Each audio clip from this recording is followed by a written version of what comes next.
ఒకప్పుడు అప్పు పుట్టడం ఎంతో కష్టం, కానీ నేటి ఆధునిక కాలంలో అప్పు పొందడం ఎంతో ఈజీ.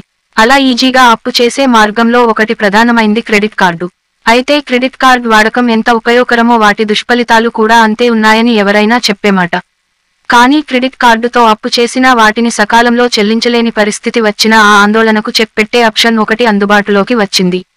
ఏమిటి ఆ ఆప్షన్, ఏమిటి ఆ ఊరాటనిచ్చే వార్త అన్నది తెలుసుకోవాలంటే మా ఈ వీడియోను పూర్తిగా చూడండి.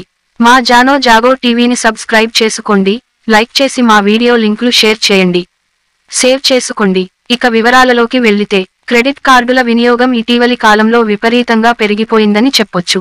అత్యవసర సమయాల్లో ఇది చక్కగా ఉపయోగపడుతుంది. అయితే చాలా మంది క్రెడిట్ కార్డు బిల్లును సకాలంలో చెల్లించలేక ఇబ్బందులు పడుతుంటారు.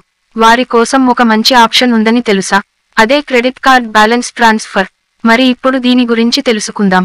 మీరు క్రెడిట్ కార్డు వాడుతున్నారా? మరి బిల్లు సకాలంలో చెల్లిస్తున్నారా? చాలా మంది ఈ రోజుల్లో క్రెడిట్ కార్డుల్ని ఎక్కువ వినియోగించి పరిమితికి మించి ఖర్చులు చేస్తున్నారు. ఇక దానిని గడువులోగా చెల్లించలేక ఇబ్బందులు పడుతున్నారు. అలాంటప్పుడు ఆ బిల్లును ఇతర క్రెడిట్ కార్డుకు బదిలీ చేసుకోవచ్చని తెలుసా? క్రెడిట్ కార్డు చెల్లింపుల విషయంలో బ్యాలెన్స్ బదిలీ అనేది ఒక రక్షణ ఆయుధంగా పనిచేస్తుంది. ఇప్పుడు ఈ బ్యాలెన్స్ బదిలీ అంటే ఏంటో చూద్దాం. మీ దగ్గర 2 క్రెడిట్ కార్డులు ఉన్నాయనుకుందాం. దాంట్లో మొదటి క్రెడిట్ కార్డుపై బిల్లు బకాయి ఉంది. అయితే మీరు బిల్లు చెల్లించడానికి నగదు లేకుంటే, మొదటి క్రెడిట్ కార్డులోని బ్యాలెన్స్ను రెండో క్రెడిట్ కార్డుకు ట్రాన్స్ఫర్ చేసి కొన్నాళ్ల తర్వాత బిల్లింగ్ సైకిల్ ప్రకారం బిల్లు చెల్లించొచ్చు. క్రెడిట్ కార్డ్ బ్యాలెన్స్ బదిలీ కోసం నెట్ బ్యాంకింగ్ సహా ఆయా క్రెడిట్ కార్డుల కస్టమర్ కేర్ను సంప్రదించొచ్చు. ఎస్ఎంఎస్ ద్వారా కూడా దరఖాస్తు చేసుకోవచ్చు.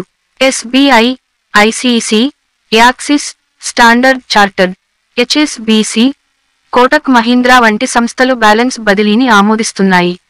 క్రెడిట్ కార్డు బిల్లు సకాలంలో చెల్లించని పక్షంలో డిఫాల్ట్ అయ్యే ప్రమాదం ఉంటుంది. ఇలాంటి సందర్భంలోనే బ్యాలెన్స్ ట్రాన్స్ఫర్ ఉపయోగపడుతుంది. డిఫాల్ట్ అవ్వకుండా కాపాడుతుంది. మీ దగ్గరుండే అదనపు క్రెడిట్ కార్డుకు గల 30 నుండి 45 రోజుల బిల్లింగ్ సమయాన్ని ఉపయోగించుకోవచ్చు. బ్యాలెన్స్ ట్రాన్స్ఫర్ సేవలపై రుసుములు, ఇతర వడ్డీ వంటివి అమలవుతాయి. ఈ సేవలపై 1 నుంచి 5% వరకు ప్రాసెసింగ్ ఫీ ఉండొచ్చు. రెండో కార్డుపై కూడా నిర్దేశిత పరిమితి 30 నుండి 45 రోజులు దాటాక వడ్డీ రేటు వర్తిస్తుంది. ఇవి బ్యాంకుల్ని బట్టి మారుతుంటాయి. బిల్లు చెల్లించేందుకు తక్కువ టైంలో లోన్ పొందలేని పరిస్థితుల్లో ఉన్నవారు, ఇప్పటికే రుణ భారంతో ఇబ్బంది పడేవారు బకాయిల్ని చెల్లించేందుకు ఈ సదుపాయం ఉపయోగించుకోవచ్చు. ఇక క్రెడిట్ కార్డు బకాయి బ్యాలెన్స్ ఎక్కువగా ఉన్నప్పుడు పర్సనల్ లోన్ ఎంచుకోవచ్చు. దీంట్లో లోన్ తీర్చే వ్యవధి ఎక్కువగా ఉంటుంది. ఇప్పటికే హోమ్ లోన్ ఉన్న వారు టాప్ అప్ హోమ్ లోన్ పరిశీలించొచ్చు. తరచుగా బ్యాలెన్స్ బదిలీ అవకాశాన్ని ఎంచుకున్నప్పుడు క్రెడిట్ స్కోరు తగ్గే అవకాశం ఉంటుంది. లోన్ పొందడంతో పాటు కొత్త క్రెడిట్ కార్డుల ఆమోదం కూడా కష్టతరమవుతుంది. అంశాలతో పాటు రాజకీయ, సినిమా, సామాజిక రంగ అంశాలపై ప్రత్యేక కథనాల కోసం మా జానో జాగో టీవీని ఇప్పుడే సబ్స్క్రైబ్ చేయండి. ఇతరులకు మా లింకులు షేర్ చేయండి.